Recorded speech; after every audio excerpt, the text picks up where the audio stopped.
एक समय की बात है। एक पंडित जी कई वर्षों तक काशी में शास्त्रों का अध्ययन करने के बाद गांव लौटे।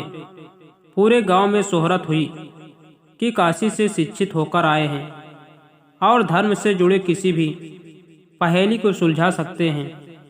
शोहरत सुनकर एक किसान उनके पास आया और उनसे पूछ लिया, पंडित जी, आप हमें यह बताइए कि पाप का गुरु कौन है। प्रश्न सुनकर पंडित जी चकरा गए। उन्होंने धर्म व आध्यात्मिक गुरु तो सुने थे, लेकिन पाप का भी गुरु होता है, यह उनकी समझ और ज्ञान के बाहर था। पंडित जी को लगा कि उनका अध्ययन अभी अधूरा रह गया है।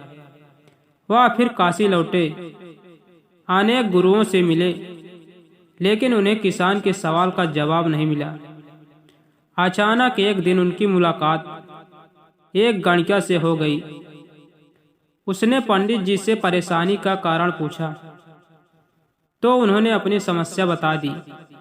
गणिका बोली, पंडित जी, इसका उत्तर है तो बहुत सरल है, लेकिन उत्तर पाने के लिए आपको कुछ दिन मेरे पड़ोस में रहना होगा। पंडित जी इस ज्ञान के लिए ही तो भटक रहे थे। वह तुरंत तैयार हो गए। गणिका ने अपने पास ही उनके रहने की अलग से व्यवस्था कर दी। पंडित जी किसी के हाथ का बना खाना नहीं खाते थे। अपने नियम आचार और धर्म का परंपरा के कट्टर अनुयायी थे। गणिका के घर में रहकर अपने हाथ से खाना बनाते खाते कुछ दिन तो बड़े आराम से बीते, लेकिन सवाल का जवाब अभी नहीं मिला। वह उत्तर की प्रतीक्षा में रहे। एक दिन गणिका बोली, पंडित जी, आपको भोजन पकाने में बड़ी तकलीफ होती है। यहाँ देखने वाला तो और कोई नहीं है। आप कहें तो नहा धोकर मैं आपके लिए भोजन तैयार कर दिया करूं।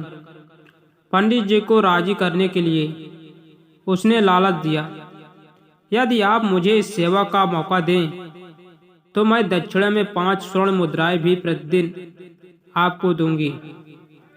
स्वर्ण मुद्रा का नाम सुनकर पंडित जी विचारने लगे।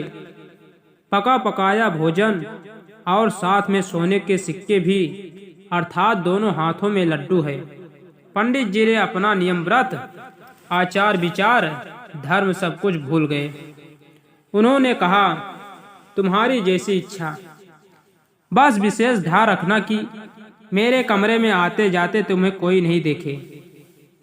पहले ही दिन कई प्रकार के पकवान बनाकर उसने पंडित जी के सामने परोस दिया। पर ज्यों ही पंडित जी ने खाना चाहा, उसने सामने से परोसी हुई थाली खींच ली। इस पर पंडित जी क्रुद्ध हो गए और बोले, यह क्या मजाक है। गणिका ने कहा, यह मजाक नहीं है पंडित जी, यह तो आपके प्रश्न का उत्तर है। यहाँ आने से पहले आप भोजन तो दूर, किसी के हाथ का पानी भी नहीं पीते थे, मगर स्वर्ण मुद्राओं के लोभ में आपने मेरे हाथ का बना खाना भी स्वीकार कर लिया। यह लोभ भी पाप का गुरु है। शिक्षा, हमें किसी भी तरह के लोभ लालच को जीवन में अपनाए बिना जीवन जीने का प्रयास करना चाहिए।